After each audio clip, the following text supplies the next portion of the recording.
بسم الله والحمد لله والصلاة والسلام على رسول الله. أيها الإخوة الكرام، السلام عليكم ورحمة الله. هذا هو المجلس رقم 66 من مجالس الفقه المالكي بمسجد التقوى ذراع بن خدة تيزي وزو الجزائر. في اللقاء السابق أتممنا موضوع المواريث بالرجوع إلى أهم المصادر الفقهية في الفقه المالكي، وعلمنا أن الفقه المالكي ثري جدا، يملك من الثراء الفقهي ما يجعل ما يملأ العقل الإنساني بالمعلومات والمعارف والأحكام الفقهية التي تستجيب لجميع الإشكالات التي يفرزها واقع الناس. الحمد لله النصوص الشرعية موجودة في آية القرآن، بدءا من الآية 7 من سورة النساء: للرجال نصيب مما ترك الوالدان والأقربون، إلى آخر الآيات، إلى حتى الآية 176. طبعا الآية 7، الآية 11، الآية 12، الآية 176 من سورة النساء كاين نصوص. ثم اليوم إن شاء الله تعالى نشرح موضوع التبرعات المالية. التبرعات المالية. في البداية واش نقول باللي العقود هناك أنواع. العقد مهما كانت طبيعته يجب الوفاء به. العقد، لي زونغاجمون، لي كونطرا، لازم التنفيذ، لازم تطبيق مقتضى العقد. على يسميو العقد عقد بين طرفين، إنسان مع إنسان داروا عقد. كيفاش يكون هذا العقد؟ ممكن يكون عقد إجارة، يعني يأجر، لوكاسيون، هذه سكيرو. ممكن يكون عقد بيع، البيع والشراء. ممكن يكون عقد، أي عقد من العقود، جميع العقود، عقد استصناع، عقد مرابحة، عقد مضاربة، عقد سلم، صيغة السلم. مهما كانت طبيعة العقد، ربي قال في القرآن: يا أيها الذين آمنوا أوفوا بالعقود. هاتسن الآية إديوسان دي سورة المائدة لا يثم زواروث المؤمنين العقود تخدمم طبق تسن أي ليلان دي العقد فكتا سازال كل يوم هذه تطبق أي نثيعنا نتسى ذي العقد. خاطر العقد عنده بنود، عنده التزامات، ديزونغاجمون، التزامات متبادلة. إذا كان في عقد البيع، البائع يلتزم بتسليم الشيء المبيع خاليا من كل العيوب الظاهرة والباطنة. وين راه يزنزن ثغوسة، وين راه يزنزن إلى قشين راه يزنز، وإلا قال يسعو العيوب يسعى العيب إلا قتل ديني. يزنز طوموبيل تسعى العيب، سيني يسعى العيب كذا وكذا. خطر من غشنا فليس منا، من غش فليس منا. الغش خاطئ، ممنوع. التدليس، كل الأنواع نتاع الجهالات كلها ممنوعة. لذلك رب سبحانه قال: يا أيها الذين آمنوا أوفوا بالعقود. إذن هذه الآية آية عامة تطبق على جميع أنواع العقود. وزيد العقود سواء كانت عرفية ولا أو رسمية. إلا وقاد يخدم العقود عرفية، خوا ثقة، وقي الزنز، وقي يوغ، وقي خرا، وقي سكرا، خدمن يرسل العقد سواوال بالكلام، ما كان لا كغط لا الشهود لا والو. طيب، هل هذا العقد يطبق؟ الجواب نعم، رغم أنه عقد عرفي، ولكن الآية كي قالت أوفوا بالعقود، جميع العقود. أجدادنا بكري كانوا يديروا العقود بلا الكواغط. لجدودنا تغنزنوزون خدم العقود بلا الكاغط، بلا غنايان، بلا الشهود، بلا ولا شيء. ولكن ثورة الآن لا، أصبحت العقود موثقة خاضعة لأشكال وشروط قانونية. لازم تروح عند النوتير الموثق، هو اللي يبرم العقود من الناحية القانونية. للنوتير الموثق ذنتسي يخدم العقود. أما كانت عقود أخرى في الجهات الأخرى، ولكن هذه اسمها عقود رسمية، عندها خاضعة للإجراءات لي بروسيدور. ولكن شرعا هذه كيف يا أيها الذين آمنوا أوفوا بالعقود. الآن ما هي أنواع العقود؟ كاين النوع الأول، هي كثيرة ولكن باختصار، كاين ما يسمى بعقود المعاوضات.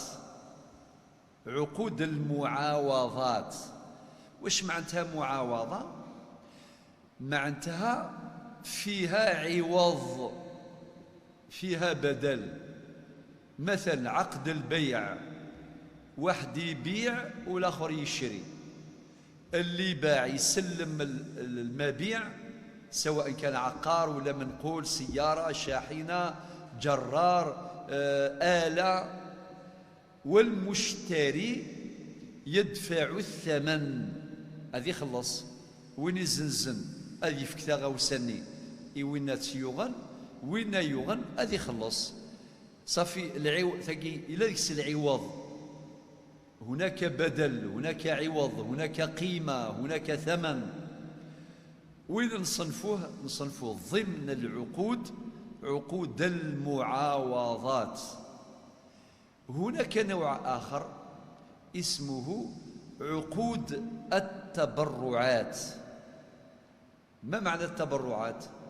أي بلا عوض، يون يفكا ثكشي إيوايض ثغوسا صافي. لقى السيفك باطل، أكيد قال كوني باطل عند ربي كاين الأجر كاين الحسنات، مي حنا نقولوا باطل مجانا، يعني بلا بدل بلا عوض. اتفقنا؟ هذه تسمى عقود التبرعات، حيث لا مجال لقيمة أو بدل أو ثمن مقابل تسلم محل الهبة مثلا، أو محل الوصية أو محل الوقف. في كذا اسمي سنت عقود التبرعات. لان ثلاثة إلى مقارن الهبة دوناسيون، إلى مقارن الوصية تيستامون وصية، إلى مقارن الحبوس نقارنس الوقف. ثلاث أنواع اللي نركزوا عليها، ثلاث أنواع. خاطر ممكن تقول لي عقد العارية، نقول لك العارية أيضا بلا عوض، دار طال، يعني استرضلض يون استفكض طوموبيلة تستخدم سمانة مجانا وكي بلا عوض، اسميس العارية. ولكن راك تدير مش كيما الهبة. الهبة تفيد التمليك.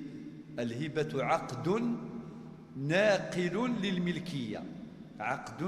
للملكية، المسفهام. ولكن الإعارة أو العارية هذه لا تنقل الملكية، تنقل المنفعة لمدة معينة. الفرق بينها وبين عقد الإيجار عندهم وجوه الشبه. الإجارة هي عقد على منافع، يون أذي السيرو ثحانوت سوايض صافي سميس وين يبوينا ثحانوت سميسا كراي، معناه يخرا ويض السخرا. هذه اللغة الفقهية. المؤجر وين السخران وين يخران اسميس المستأجر. ولكن شو الفرق يا رسد؟ أنه الإجارة بدراهم، أما الإعارة بلا دراهم، صح؟ ولكن كاين وجه الشبه أن الإجارة عقد على منفعة، والذي استأجر ينتفع هذه السنفع سيد حانوت سنين غاخامني كيرا. وكذلك وين دير ظلن المستعير أيضا ينتفع بالشيء المستعار لمدة معينة متفق عليها سلفا. إذن هنا وجه الشبه بين الإجارة وبين الإعارة. إذن نركز على عقود التبرعات المالية، نركز على ثلاثة: الهبة، الوصية، الوقف. نبدأ بالهبة. الهبة استقبال قانون ثوكشي ياجي. أول حاجة نديروها هي التعريف. السادة المالكية كيف يعرفوها؟ قال لك تمليك ذات، تمليك ذات من غير عوض. تعريف موجز مركز جامع مانع. تمليك ذات من غير عوض. لو كان نركز، طبعا هذا التعريف نقرأه في كثير من الكتب الفقهية المالكية، نلقاه في الذخيرة، نلقاه في المعونة. معظم الكتب الفقهية المالكية تقريبا هذا التعريف هو الأساس، يدوروا عليه. كان يقول لك تملك ذات معلومة، يزيد كلمة معلومة، من غير ثمن، من غير قيمة، بلا عوض، من غير عوض. هذه الاختلافات لا تضر، هي اختلافات بسيطة جدا في الصياغة، ولكن الذي يهمنا هو المضمون. المضمون هو علاش قال التعريف في المالكية تمليك ذات؟ على بالكم كلمة ذات هذه فيها بزاف المعاني. كتمليك ذات معناه يدي هذاك الشيء، يديه يتملكه. هنا يكون الاختلاف بين الهبة والإجارة. الإجارة هي عقد منفعة، معنى المستأجر لا يتملك الرقبة، هذا مصطلح فقهي، لا يتملك الرقبة، يتملك المنفعة. بدليل نعطي لكم مثال. مثلا انت خونا راك مديت اجرت السكراض تاع حانوت سيكماتنا، العقد بيناتكم لوكاسيون، عقد ايجار. كشيني اسمك مؤجر وكشيني اسمك مستأجر. السؤال طبعا لمدة معينة، 6 شهور، عام، عامين، 5 سنوات، ما يهمش. وبعدين تتفاهموا على القيمة شحال، صافي ماشي باطل. تقول له عندك 4 ملايين في الشهر، تعطي لي 4 ملايين في الشهر، متفاهمين، الله يعينكم. من بعد هل ترى شهريا ولا 3 شهور ولا 6 شهور ولا عام؟ وهذه السوق هو اللي يخدم. كاين اعراف من بعد يقول لك يا خويا كيما السوق، كيما السوق على حسب تعرفيف. اذا كان هما يسبقوا عام تولي تخلص عام، رغم انك مازال لم تنتفع. ثبت حانوت مازال ما قلتش بسم الله، مازال ما بديتش، وهو دا لا توتاليتي 4 ملايين في العام، 4 في 12 شحال هكذاك،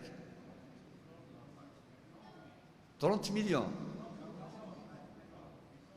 48 مليون، خاطر مع الصوت ما يسمعش مليح. 48 مليون. طيب صافي انت عطيت له 48 مليون ومازال فتحت غير القاره، فتحت الباب وخلاص. السؤال اولا بعوض، ثانيا لمده معينه، ثالثا هل عندك الحق باش تبني وتهدم وترفد وتحط؟ الجواب لا، ترجع ليه.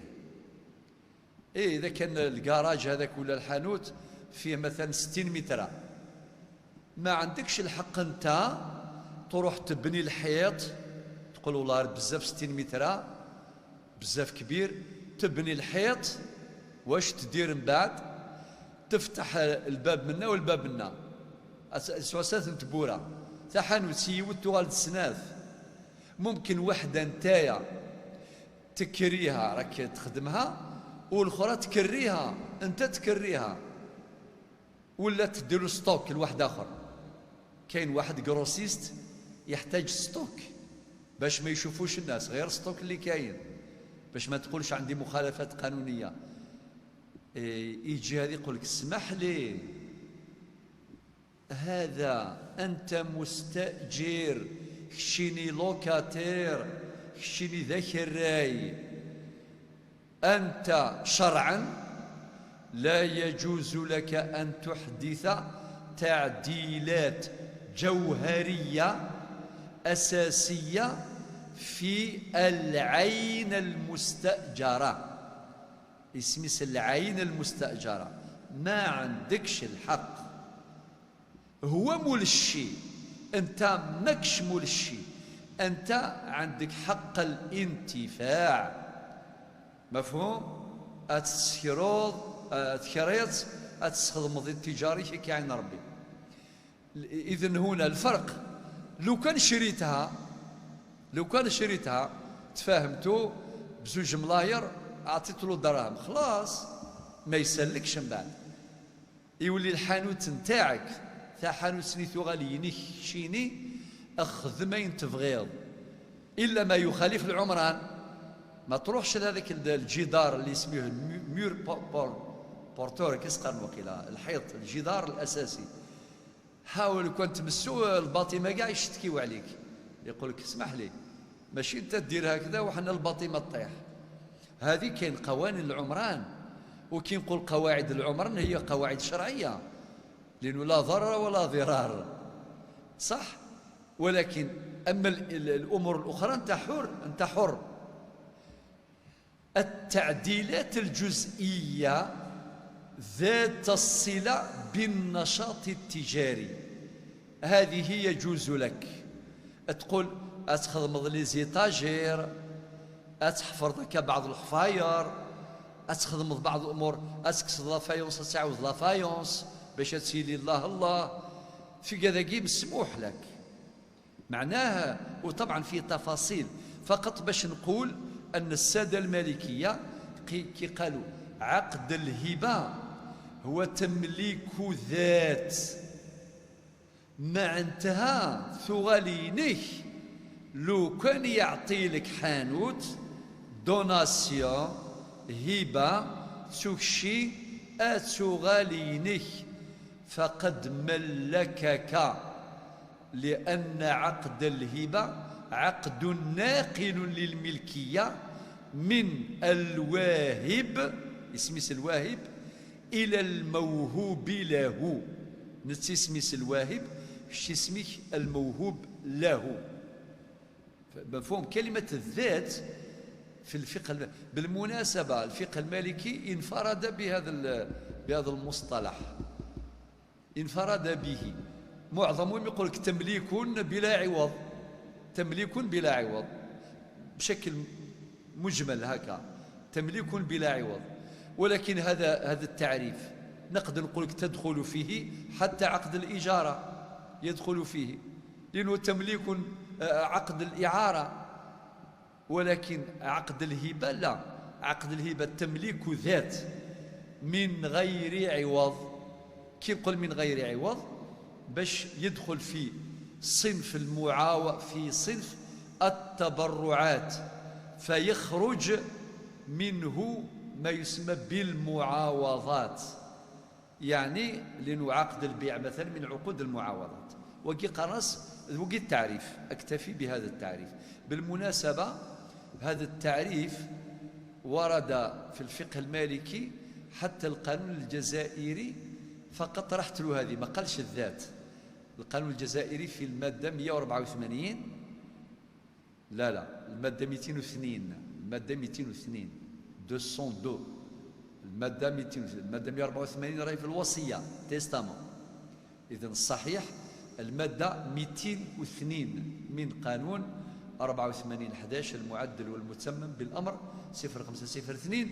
المادة 202 تعرف الهبة بقولها: الهبة تمليك بلا عوض. ولكن ودينا الذاتين. وطبعا احنا كي ندير المقارنات نولي عند القانون يبوتي سوا سوا عند يخولف نغد يبارين الا ندير فقهنا، ولكن عموما يبيد اهم الاحكام والحمد لله.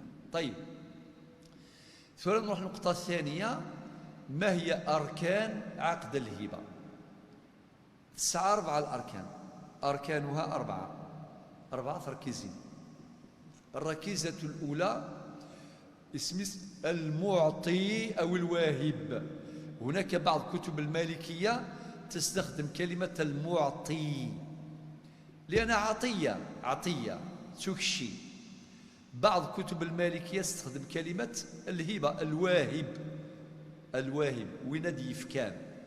إذن الركن الأول هو الواهب، ولكن الواهب له شروط منصوص عليها في كتب الفقه المالكي.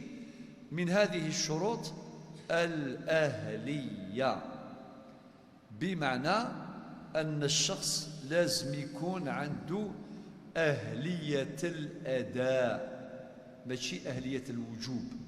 خاطر أهلية الأداء هي اللي تخلي الإنسان يتحمل الالتزامات، أما أهلية الوجوب لا تسمح له بتلقي الحقوق وباستلامها وبالانتفاع منها كذا، ولا علاقة حتى ولو كان الموهوب له صبيا أو مجنونا أو معتوها أو سفيها كان محجورا عليه يستفيد.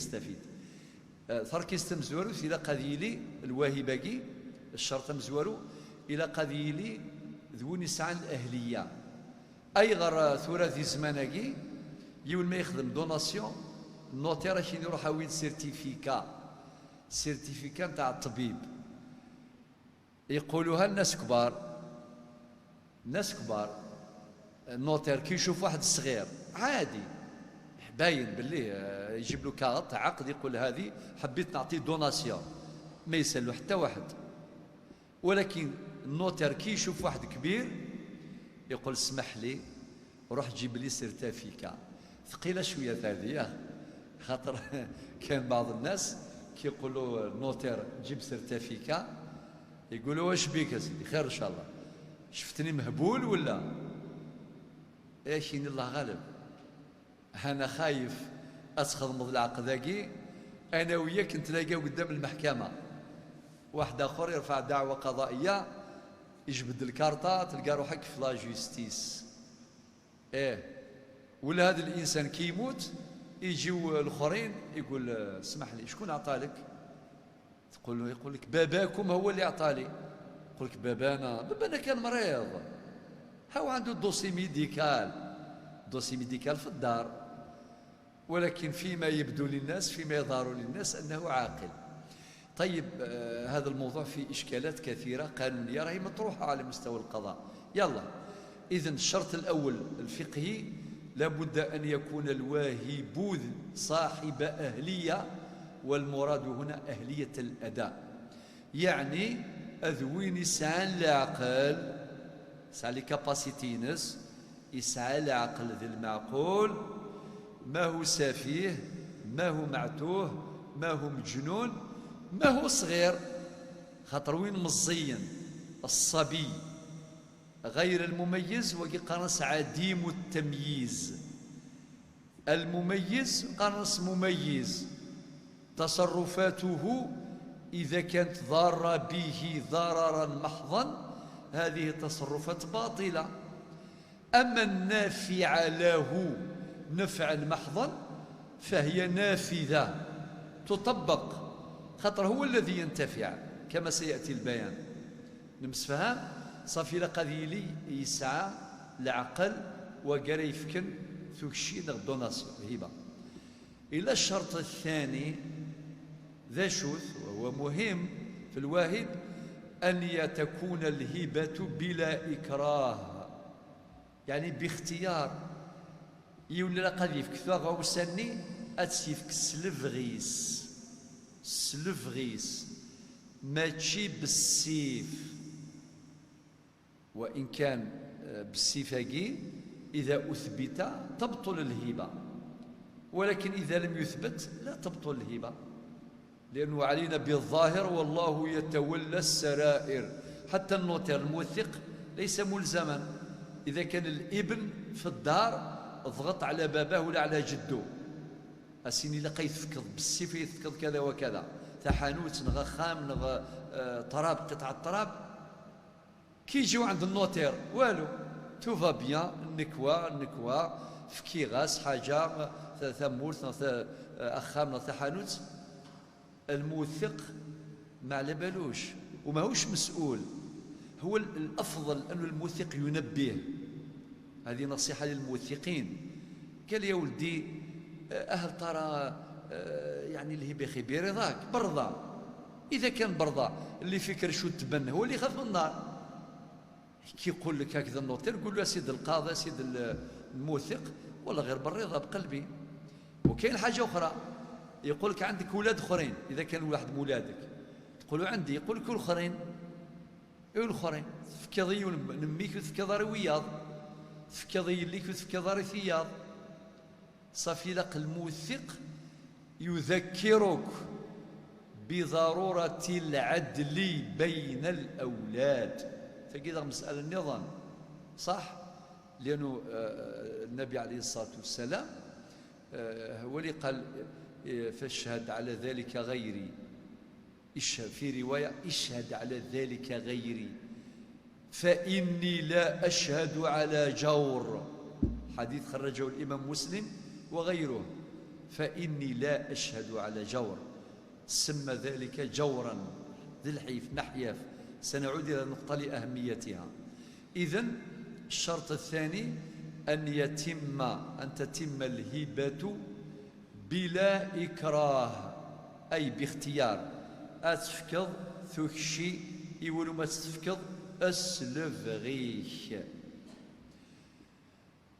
ونزيد حاجة أخرى، وإلا قالت لي بسيف الحياة، أيضا أحيانا يستخدم سيف الحياة، وهو صورة من صور الإكراه المعنوي، خاطر الإكراه يزمر ذيلي مادي يزمر ذيلي معنوي، إلى قذيلي السلفغي نمس فهم. يلا إلا الشرط النظام الواهبة لا بد أن يكون مالكا لا يتصرف في أمر لا يملكه، إلى قذيلي يكسب شي ناس ماشي أذ يفك أين ريك سيفارا، إلى قد يفك أين يكسب نتسا نمس فهم. إما إلا نتسا ذي الوارث مازالت ندير لانديفيزيون ورفضينا راه ما يجوز أذ يفك أموريس أراثي دي صاحن ذي تريكا ذي الفريضة.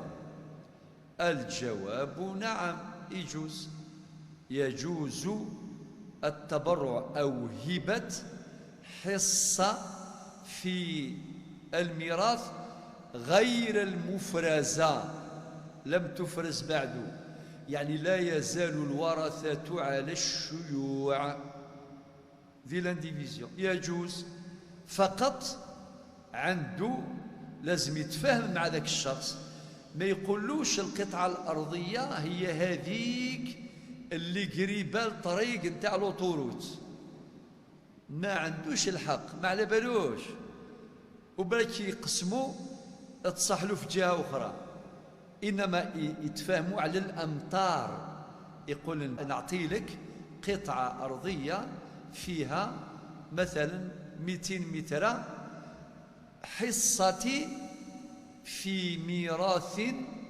ولكن لا يزال على الشيوع، فهذا أمر مشروع نمس فهم.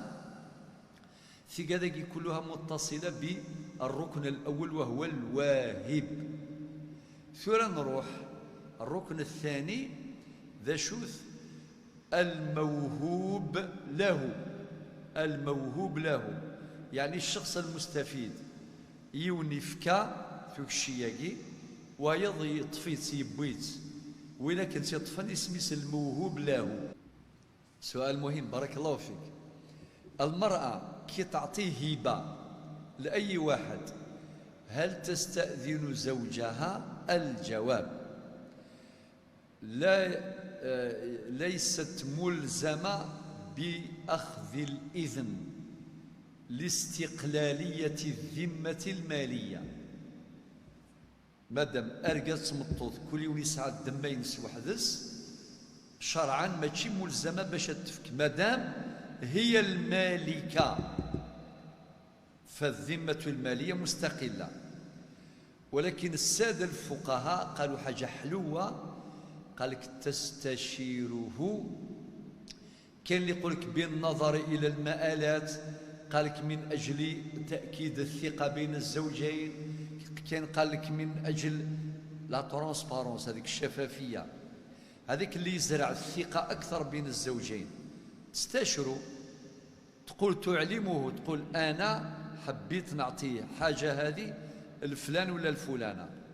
شرعا ما يقدرش هو يمتنع. والفقهاء كي ذكروا قالك مليح تستشروا، نصحوها هي ونصحوه هو، نصحوه ألا يعترض. معنى لازم يعرف حده. كيما نقول بالدرجة أنا نقول لك سيدي وأنت أعرف قدرك، مفهوم؟ لأنه بين الزوجين بالمناسبة من المشكلات التي تقع بين الناس عدم ضبط هذه الحدود. خاطر حينما لا تضبط، هو المرأة تورث من باباها، يقدر زوجها يقول هذه الميراث موجودة. طبعا لا نعمم الحكم، ولكن هذا الأمر موجود في الواقع.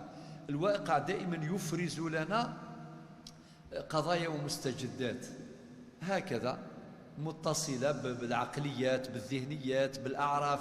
يقول لك احنا عندنا هكذا، احنا عندنا هكذا. لذلك دائما الشريعة لابد أن تكون هي الضابطة لحركاتنا في الحياة. والأعراف تملأ الفراغات وتملأ وتضبط العلاقات التي بها تستقيم حياة الناس، لأنه العرف هو أصلا هكذا، لم يصبح عرفا حتى قبل اجتماعيا. لماذا؟ لاستقامة أحوال الناس على تلك الأعراف، عندهم الرضا معتبر. لذلك يشعرون بالإلزامية، إلزامية التطبيق أو التنفيذ.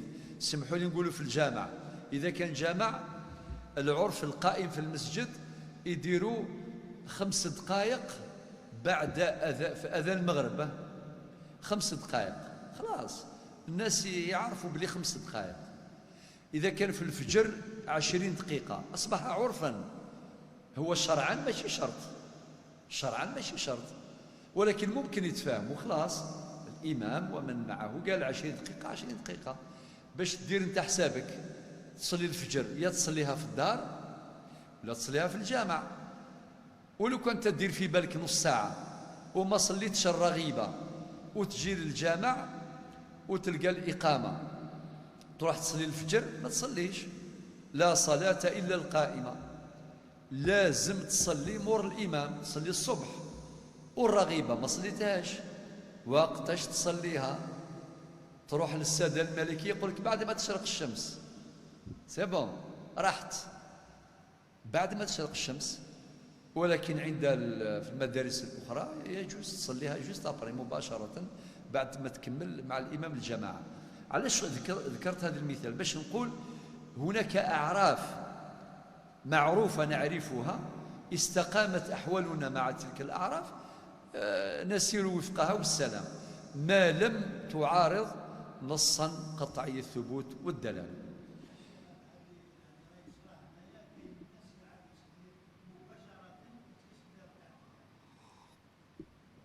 هذا الشيخ محمد يقابلها أنا إيه بارك الله فيك يا سي الحاج، يعطيك الصحة. إيه هو لازم تعلموا الفقه يا جماعة الخير، لازم ونعرفوا هذه الامور. اذا كان واحد صلى الفجر مثلا، صلى الفجر في داره، وكي جا طريق يصلي ركعتين تحيه المسجد ولا ما يصليش؟ ما يصليش. وكاين اللي ما يعرفش يجي يصلي، ما على باليش هذاك الوقت مخصص للرغيبه والفريضه اللي هي الصبح. باش ما نقولوا ما بقاوش في الفقه، في فقه العبادات نرجعوا للبيع والشراء والهبات. اذا الهبه قلنا الشرط الركيزه الاولى الواهب، الركيزه الثانيه الموهوب له، يعني المستفيد. ذاك سمحت لي، الموهوب له مش كما الواهب، لا تشترط فيه أهلية الأداء. يقول لك إما موجود أو سيوجد، هكذا يقول في المالكية. إما موجود، طفل صغير تروح تكتب له دار يجوز، طفل صغير عنده عامين برك، عامين، ما تستناش يقول لك داكور ولا أوافق ولا، ليس شرطا، لأنه هذه هبة نافعة، تصرف نافع، نفعا محضا، نفعا خالصا، هو المستفيد ولي حواجرة. طيب أنا قلت موجود أو سيوجد، قادر تكتبها للجنين، جنين في بطن يماه، أتدير له هبة دوناسيون، تقول نعطي هذيك الدار للطفل اللي راه في كرش فلانة، ممكن تكون مرته اللي هي طبعا وليده، ولا عند يماه معناتها خوه ولا اخته الى اخره، في تفاصيل فقهيه. ماهوش موجود ولكن هو سيوجد، هو مشروع انسان. بعد فيه تفصيل، متى تنتقل الملكيه اليه؟ اذا ظهرت عليه علامه من علامات الحياه.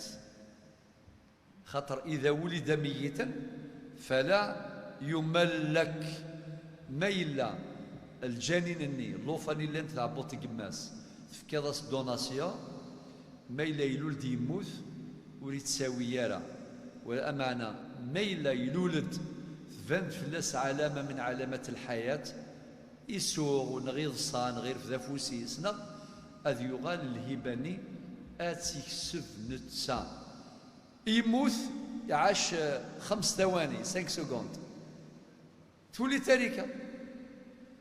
تغرد التركه نخدم الفريضه وينا. قال هذا الجنين المولود الجديد ولد فمات، عاش 5 ثواني، ولكن ترك ايجاد. واش خلى الهبه في الشيني. مفهوم؟ اتفق. حاجة هذه صافي. الركيزة الثانية الموهوب له. الركيزة الثالثة الشيء الموهوب، نقرص محل الهبة. قد يكون منقولا، قد يكون عقارا، إما تمورث، إما تزمورث، تحانوت، ذا كاميون، ذي ذريمان، في كذاكي الهبة أتسيليا كان هكا. هذا هو المقصود، وقي مقارن الشيء الموهوب. مرة أخرى هذا الشيء الموهوب لا بد أن يكون مملوكا للواهب، إما ملكية حقيقية أو ملكية حكمية. والسادة المالكية أكثر من عالج هذه المسألة بعمق. يعني يقول لك الملكية ليس شرطا أن تكون يعني في حوزته الآن، قد يكون يملكها حكما. الملكية الحكمية يسقارنتاكي، الملكية الحكمية يعني أسدك الشام نغي ساعات كان ديال كاغوض نغ ثغاوسا قرايف كسان يخدم العقد امبور اكسبور السيديوي سي الخارج، مازال دبوسا فوسيس سيتملكها لاحقا الى اخره. وقي قرص الشيء الموهوب او محل الهبه. الركن الرابع الصيغه ذاكي اذا كان الايجاب والقبول، ولكن اذا كان الشخص الموهوب له عاقلا إذا كان عنده هذه الشروط، وإلا هذا يروح وحده مباشرة، يبقى غير الإيجاب، تبرم عن طريق الإيجاب. تروح انت للنوتير وتكتب، ما تشاور ما والو، كاش نهار تقول له غير عطيت لك دوناسيون، هبه، هاي الهبه في يدك، هاو الكاغط عندك الدار، ما تحتاجش. الان في بعض التفاصيل متعلقه بالهبه نتاع الوالدين للاولاد، هنا كاين اشكالات. نعم، هل يستطيع؟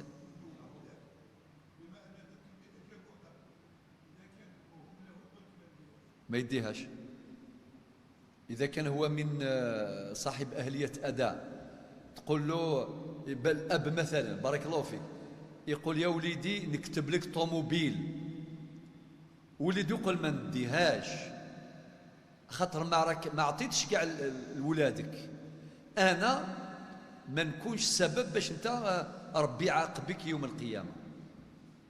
بارك الله فيك على السؤال، ونبني على هذا السؤال فكرة مبحثية مهمة، اللي هي عطية الوالدين للأولاد. الهبة للدوناسيون يتساكن إمولان الدريان السن ثاقي.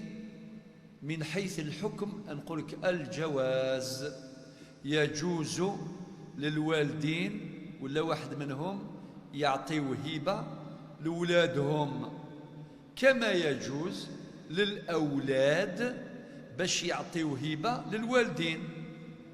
ولا نقولوا باللغة أكبر الأصول للفروع، كي نقول الأصول معنى الآباء والأمهات والأجداد والجدات، وكما قال الأصول الجدود إلى آخره.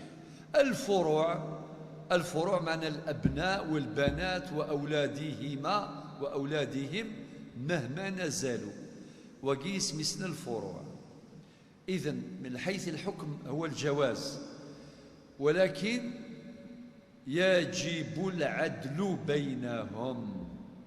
يعني إلا أعطيت 200 متر لوليدك هذا، لازم تعطي لوليدك هذا 200 متر، ولازم تعطي لبنتك 200 متر، ولازم تعطي لبنتك اللي راهي مزوجة 200 متر. المسألة شوية واعرة، شوية واعرة. هذا هو الأصل. نقول لك الدليل، قال الله تعالى في سورة النحل الآية رقم 90: إن الله يأمر بالعدل والإحسان.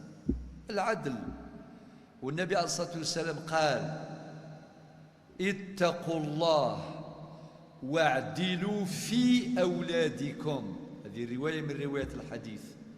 اتقوا الله واعدلوا في أولادكم. أقوذ ربي خذ مثل عذل يرد دريان ون، يعني ذي ثكشي ما تفكض افكاسن كيف كيف. على بالكم الأمور التي نص عليها فقهاء المالكية، قال لك الأولاد ماشي غير في العدل المادي، العدل المعنوي. قال لك حتى كي تسلم على واحد تسلم على آخر، كي تقبلوا برك تتفض ميك تسلم في الناس، سلم فيا. المسألة ماشي سهلة، عص روحك. والأولاد شاطرين يعسوا، يقول لك بابا فلان يقول مرحبا بك يا وليدي، ويديه للسوق يقول الشري واش حبيت يا وليدي، أنت تخير. بارك الله فيك.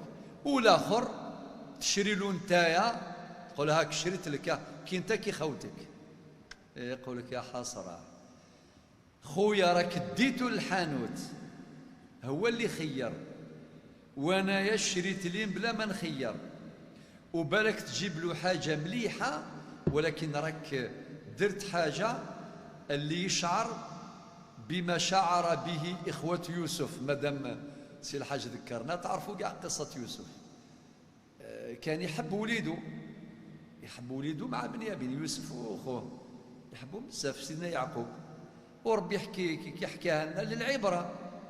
لقد كان في يوسف وإخوته آيات للسائلين إذ قالوا، هما اللي تلاقوا كي شافوا إذ قالوا ليوسف وأخوه أحب إلى أبينا منا ونحن عصبة إن أبانا لفي ضلال مبين.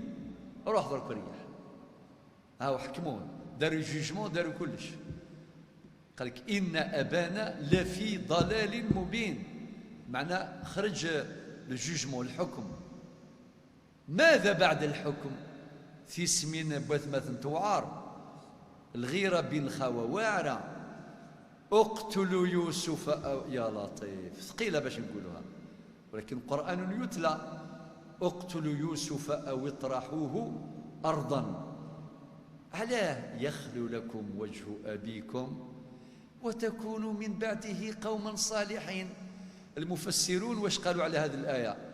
قال كانوا يقولوا بلي احنا نحبوا نكونوا صالحين، ولكن الزريعة نتاع يوسف مع أخوه هو السبب، وإلى حنايا حبينا نكونوا صالحين. يخلو لكم وجه أبيكم، شغل يوسف ولا أوبستاكل ولا عائق بينه وبين خاوته باباهم. اقتلوا يوسف أو اطرحوه أرضا يخلو لكم وجه أبيكم وتكونوا من بعده قوما صالحين. وبعدين واحد آخر قالوا لا تعرف كيفاش الحكاية، كملتوها حتى من بعد بداوا في المفاوضات. قالوا يا أبانا إلى كيفاش الآية؟ أرسل معنا يوسف يرتع ويلعب وإنا له لحافظون. شوف أعطوا العهد وإنا له لحافظون، ولكن الكبدة نتاع باباه قالوا أنا إني أخاف أن يأكله الذيب وأنتم عنه غافلون. وقضى يتوشن، قالوا له كيف يأكله الذيب وحنايا ونحن عصبة، يعني أقوياء، إنا إذا لخاسرون. ليه قالوا يرتع ويلعب، ولكن كي دا وحده قالوا له تعرفوا الحكاية كيفاه، خلوه في الجب وجاوا العشية وجاءوا أباهم عشاء يبكون.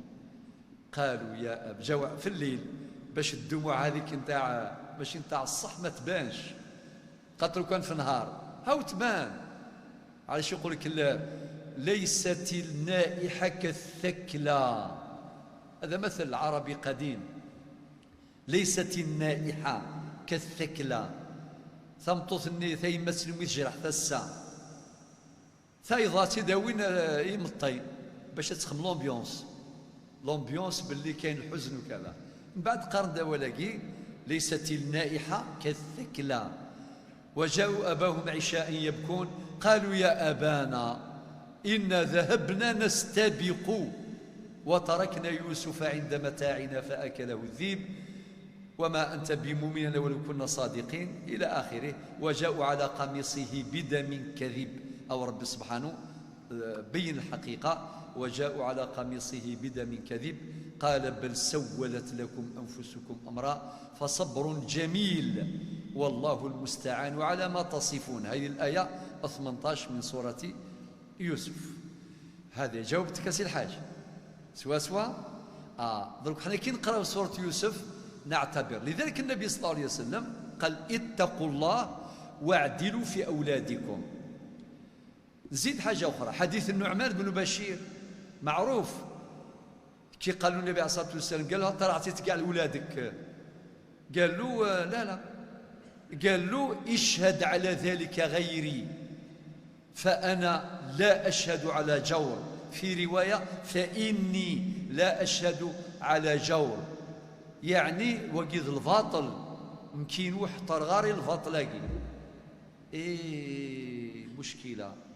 صافي العدل بالأولاد مطلوب، ولكن الفقه يتكلم الآن، الفقه يجمع جميع النصوص.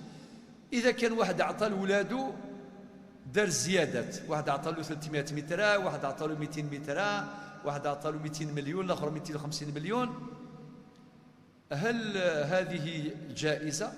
نقول لك هي جائزة ولكن مع الكراهة. لا يمكن أن تبطل. يقول لك درتها هاك. فإذا كان الحيف كبيرا يؤاخذ أمام الله، ربي هو اللي حاسبه يوم القيامة. ولكن العقد مبرم قضاء، ولكن هو مسؤول ديانة. الفقهاء يستخدمون المصطلحين القضاء والديانة. يقول لك هذا العقد صحيح قضاء ولكن مسؤول ديانة عند الله. ولكن العقد في حد ذاته العقد مبرم. اتفقنا؟ بقى حاجة فيه تفاصيل فقهية ذكرها السادة الفقهاء، قال لك يمكن التمييز بين الأولاد إذا كان لمسوغ شرعي. عندك واحد وليدك مريض يحتاج زيادة، أعطي له زيادة. عندك ولدك واحد آخر يقرأ دراسات العليا، هو يحتاج مصروف، أو الكتاب يشري ب500,000 200,000، أعطي له زيادة. عندك حجة بينك وبين ربي. متفاهمين؟ في الفقه في تفاصيل ذلك. قلت لكم خوتي الحصة القادمة تكون هي آخر حصة، لخاطر لو كان نبقاو في الفقه المالكي هكا نديروا فيه سنوات وسنوات. إن شاء الله البركة في اللي ندار، على أن تكون الحلقة القادمة كما قلنا تكون هي آخر حلقة في هذا المحور. أعود. الرجوع في الهبة. كان الرجوع في الهبة يون يفكى حاجة ثغوسا يون بعد السيديكس أسيني اسمح لي برك يبعث لك ميساج في التليفون يقول لك هذاك التليفون اللي عطيته لك ولا هذاك تراكتور غير ولا هذاك فريجيدير دعوة راهي سخونة رجع لي فريجيدير نتاعي. يا لطيف، مليحة هذه؟ ماشي مليحة. لذلك النبي عليه الصلاة والسلام كرمكم الله يقول كالذي كما واحد يتقيا كرمكم الله يتقيا وبعدين هذاك القي يزيد يرجعوا. علاش عطى هذه الصورة المنفرة؟ باش الناس تتقي الله. عقد الهبة عقد ناقل للملكية، ولو كان تروحون جوستيس ما يردها لكش. هذا كي تكون حاجة يعني ذات قيمة. أما في الأمور هذه البسيطة ممكن هذاك الشخص يقول لك صافي راك ندمت نرجع لك الفريجيدير نتاعك شكرا، وعلى بالكم ماذا يحصل بعد ذلك. ولكن شريعتنا تريد أن تحافظ على العلاقات والقدر يريم ذانان القدر ذو الحرمة إلى آخره. اتفقنا. ولكن هذا هو الأصل. نقول لك شرعا لا يجوز الرجوع في الهبة. هذا هو الجواب، لا يجوز الرجوع في الهبة. الاستثناء ليكسبسيون هو راهي كي تكون من الوالدين للأولاد. هنا الشريعة بحكمتها يقول لك يجوز. مثلا درك أنا أنتم أولادي يلا أنتم في 3 عطيت لكم كامل حانوت وليدي الآخر ما عطيتلوش وما عنديش. أو كي سمعت الشيخ راه يقول أولدي لازم العدل بين الأولاد، قل لكم يا أولادي ما ندخلش جهنم على جالكم، رجعوا لي هذيك الحوانت ما عنديش. ممكن نفريوها تتفاهموا تعاونوني نشريوا له حانوت داكور، ما درناهاش رجعوها لي. وهذا يجوز شرعا ويجوز قانونا. حتى في القانون 84/11 المادة 211 يقول لك يجوز الرجوع في الهبة ولكن من الوالدين للأولاد. ولكن كاين استثناءات. إذا كان الحانوت اللي ديتو راك بعتو ما نقدرش نحولك، تصرفت فيه. إذا كان أعطيت لك هبة من أجل الزواج، هبة من أجل الزواج ما نرجعش. أعطيت لك هبة على جال القراية ما نرجعش. حتى القانون هذا اللي سمعتوه استنبط أحكامه من الفقه المالكية خاصة هذه المسائل. المادة 212 واش تقول؟ تقول الهبة للمصلحة العامة لا يجوز الرجوع فيها. إلا أعطيت هبة قطعة أرض للدشرة باش تبني فيها مدرسة ولا تبني فيها مقبرة، وبعدين ما تقدرش تقول هذيك الأرض رجعوها لي باش نديرها طرق، نديرها مع كاش بروموتور. لا يجوز. الملكية الهبة للمنفعة العامة لا يجوز الرجوع فيها.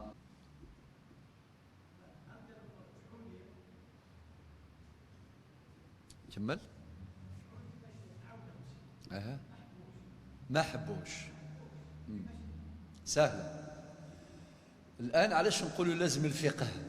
خاطر درك حنا كلنا عندنا أفكار، عندنا عقليات، عندنا، ولكن لازم يكون عندنا اون ريفيرونس، لازم الشريعة. احنا مسلمين، واش قال ربي ونبي؟ إذا كان الشرع يجيز إرجاع الرجوع في الهبة يجوز، ولكن هما داروا تغنات يتحملوا المسؤولية أمام الله على الأقل، وإن دار اللي عليه، وهذا عذر يقدمه أمام الله. ولكن كان يروح لله جوستيس يبطلها إلا إذا كان توفرت فيها الشروط نتاع المادة 211. هذه باش أنا قلتها كاملة.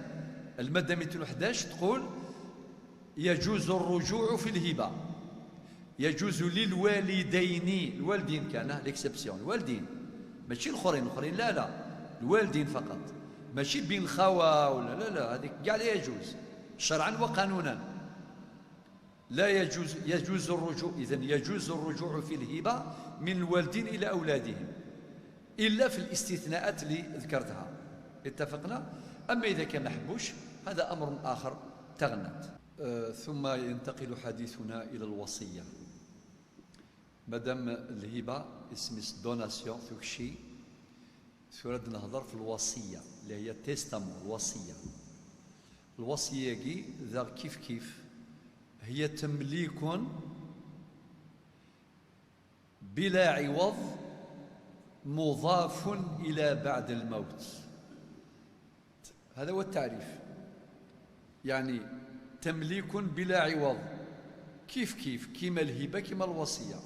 دوناسيون باطل، تيستامون باطل. ذا شو الفرق جارسنت؟ أن الوصية نتساث تطبق بعد وفاة الموصي، يعني لا تنفذ الوصية إلا بعد وفاة صاحبها. ميموت فافيس وين تيدي جان وين راه يسنفعنا كني اذي روح باش اذياوي الحقيس، اذياوي الوصية. هكذا هذا هو تعريف الوصية باختصار. شروط الموصي نفس الشروط نتاع الواهب، كيف لابد أن يكون أهلا، لابد أن يكون هذه الأمور، يكون بالغا عاقلا غير محجور عليه، باختصار أن يكون صاحب أهلية أداء إلى آخره. هذه المسائل التي أوردها السادة الفقهاء في جميع المراجع التي أشرنا إليها سابقا.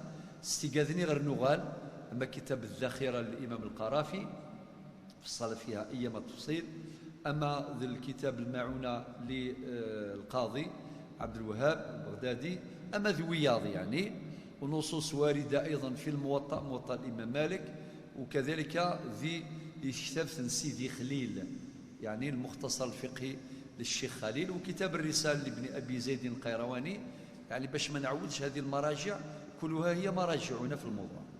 أقول إذن الوصية هي تمليك بلا عوض إلى هذا الحد، كي الوصية كي الهبة، ولكن مضاف إلى ما بعد الموت. معنى الوصية تنفذ بعد وفاة الموصي. الآن نروح نتكلموا على أهم الأحكام. الحكم الأول أن الوصية لا تكون لوارث، يعني يونوري زميرة أديج تستامون إيولس قراوز. نغ الورثة ديني الورثة ينس خاطر الحديث النبي صلى الله عليه وسلم يناد إن الله قد أعطى كل ذي حق حقه فلا وصية لوارث. نمس فهم الأمر والسين يمكن أن يستفيد منها إما أشخاص طبيعيون أو أشخاص اعتباريون. مفهوم؟ يعني ممكن وهذه الأمر هبة ولا وصية، ممكن تعطي حاجة لواحد بنادم، ممكن تعطيها للجامع، ممكن تعطيها للمستشفى سبيطر، تعطيها المدرسة، تعطيها لأي واحد. فبالتالي إذن هذه عنده شخصية معنوية. المسجد وثم عمرت الزاوية والمستشفى والمدرسة وكل هذه المؤسسات مراكز البحث إلى آخره. طيب فقط هذه مشتركة، ولكن الوصية لا بد أن لا تتجاوز حدود الثلث، مش كما الهبة غير مقيدة بالثلث، ولكن الوصية مقيدة بالثلث. يعني وريزميرا يونذ يفك أكثر من الثلث لو انتير ما إلا يسعى 6 هكتار 6 هكتارات يسعى الحق غادي يخدم كان ثلث انتير، معناه 2 هكتار، هكتاران فقط وكي الثلث باش تقي من 4 سين يفكاثن 4 تقي من الورثة. تحصين حقوق الورثة عن طريق ترك ثلثي الرزق أو ما يملكه لصالح الورثة. وثاقي حديث النبي عليه الصلاة والسلام، حديث سعد بن أبي وقاص ذي نسينا النبي صلى الله عليه وسلم إنس الثلث والثلث كثير إنك إن تذر ورثتك أغنياء أفضل خير من أن تدعهم عالة يتكففون الناس. هذا هو المعنى لو انتير ماكسيموم الثلث. وفي حديث آخر إن الله تصدق عليكم بثلث أموالكم في آخر أعماركم زيادة في أعمالكم فضعوه حيث شئتم. الثلث. ولكن السؤال إما لا يوجد وصية بأكثر من الثلث تنفذ في حدود الثلث، والزائد يكون موقوفا على إجازة الورثة، إذا أجازوه نفذ وإذا ردوه يرد. بالمناسبة القرآن الكريم ربي ما قالش الثلث، ربي قالها يعني وصية مطلقة، قال من بعد وصية توصون بها أو دين. بنادم مرا يمث زرا مامي إذا قال يخلص طلافة ينس مي خلص طلافة ينس نروح نطبق الوصية والدين قبل الوصية، حتى ولو ذكرت الوصية قبل الدين في القرآن، ولكن ذكرت للاهتمام باش نهتم بها. ولكن الصحابة قالوا بدأنا رسول الله صلى الله عليه وسلم بالدين قبل الوصية. يعني ميك موت بنادم الوالين طلبا يسعى، أما ديون الله ناخذ ديون العباد، ميسعى الكفارات، ميسعى والزكاة وتيخلص السفغار وكذا، وديون العباد وقال يسعى لدات غورس طلبة إلى قثني أدخلصن سيتريكا سوى ما بغان الورثين نس أذفكن سوذري من سن ضبرني قراين سن، ولكن الشرعي ناد سيتريكا ينس ذيني مثوالا مذي قبايلي ثنغ نغذي تعرفي ثنغ مريم مثيون. هذه أعراف قائمة عندنا. يجي واحد من العائلة يقول كاش واحد يسالو هذا الميت رنانا، خاطر ممكن هذاك ما عندوش ريكونيسونس دو دات، واحد يسالو دراهم ما كانش لا شهود ولا كاغط لا نوتير لا والو، فبالتالي غير ربي اللي على باله. الور كي يقول هذا الكلام معناه يشجع الدائنين باش يتقدموا الى العائله من اجل باش يديو الديون نتاعهم عادي، من اجل الوفاء بالديون. هذه مسألة في غاية الأهمية. ربي هو اللي قال من بعد وصية توصون بها أو دين. والقاعدة الفقهية تقول لا تركة إلا بعد سداد الديون. وقاعدة أخرى وتنفيذ الوصايا. نمس فهم. إذن الوصية لا تتجاوز حدود الثلث، والزائد يكون موقوفا على إجازة الورثة. فكي قنص تيستامون وتيستامون يقول تستجدار اللي زيرتي الورثة أتفكضي وياض أون اللارة ذي الورثة. طيب أكتفي بهذا في موضوع الوصية خاطر في أحكام كثيرة. ثم نأتي إلى الصيغة الثالثة للتبرعات المالية اللي هي الوقف، ومن قارن الحبوس. وطبعا الحبوس أي واحد عنده حق باش يدير صدقة جارية. النبي عليه الصلاة والسلام قال إذا مات ابن آدم انقطع عمله إلا من ثلاث. واحد كيموت خلاص الخدمة تاعو ما عندوش حسنات. من يجي حسنات؟ إما عنده علم ينتفع به، ولا عنده صدقة جارية. واحد يبني جامع يعطي طراب للجامع، يعطي طراب للمستشفى سبيطر، الطراب للمدرسة، الطراب للجامعة، الطراب لمراكز البحث باش نفهموا بالحبوس.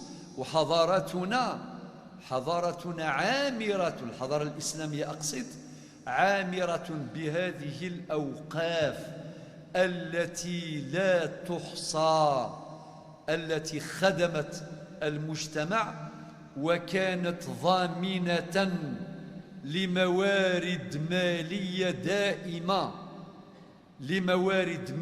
دائمة. فالأوقاف يعني خيرها كثير وكثير وكثير. طبعا ما لا يدرك كله لا يترك جله، والزمي غاد في التفاصيل لأنه أصلا المحور اسمه الفقه المالكي، ونزمير يشمك ذي لي ديتاي مليح يكفي هذه الأمور. ومازال غير الحلقة النظام. قبل ذلك قبل ما نختم نقول باللي الأحكام الفقهية راهي الآن مقننة، راهي في القانون في لا لوا 84/11/05/02 القانون 84/11 المعدل والمتمم بالأمر 05/02 لي زارتيكل المواد. الوصية ديك سيدي زوال المشرع الجزائري سي المادة 184 إلى غاية المادة 201. هذه المواد نصت على أحكام الوصية. ومن المادة 202 إلى غاية المادة 212 أورد المشرع الجزائري أحكام الهبة دوناسيون. ومن المادة 213 إلى غاية المادة 220 أورد أحكام الوقف، ولكن ما هيش بالتفصيل. التفاصيل أحكام الوقف وين نلقاوها في قانون الأوقاف 91/10 المعدل والمتمم، وهو أول قانون عالج موضوع الأوقاف على وجه الاستقلال، في انتظار هذا القانون الجديد المعدل لقوانين الأوقاف. لأنه خاطر كان قانون 07/01 ثم يأتي هذا القانون الجديد الذي ننتظره إن شاء الله تعالى، فيه أحكام تفصيلية مهمة متعلقة بالأوقاف. ثورة فكير الكواتي جوريديكا باش كان ننظر باللي في مسألة في المسألة يسا التبرعات المالية راهي مقننة في القانون المذكور حسب المواد التي ذكرناها في ختام هذا اللقاء. نقول لكم إن شاء الله تذكير آخر حلقة تكون يوم السبت 5 جويلية إن شاء الله في الفقه المالكي. إلى ذلكم الحين أستودعكم الله الذي لا تضيع ودائعه، والسلام عليكم ورحمة الله.